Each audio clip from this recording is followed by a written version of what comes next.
ఈ వీడియోలో వచ్చేసి ఫేజ్ డిస్క్రిమినేషన్ ఆఫ్ ఎస్ఎస్బిఎస్సి అంటే ఇక్కడ ఈ ఎస్ఎస్బిఎస్సిలో మనం ఫేజ్ డిస్క్రిమినేషన్ చూద్దాం. లాస్ట్ వీడియోలో ఫ్రీక్వెన్సీ డిస్క్రిమినేషన్ అనేది చూసినాం.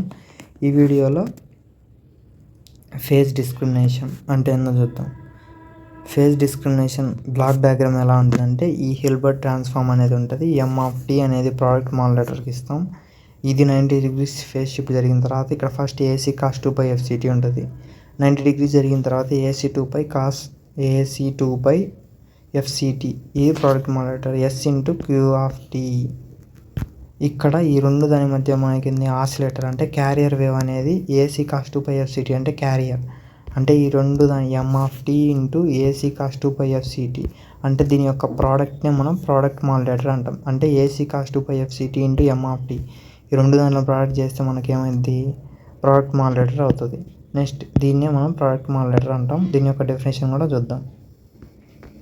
ఏమంటాం, product modulator is device which multiplies the message and carrier signal. చెప్పినా కదా, మెసేజ్ అంటే M(t), క్యారియర్ అంటే 2π/FCT cos 2π/FCT AC cos 2π/FCT అనేది దీని యొక్క మల్టిప్లికేషన్ మనం ప్రోడక్ట్ మాడ్యులేటర్ అంటాం.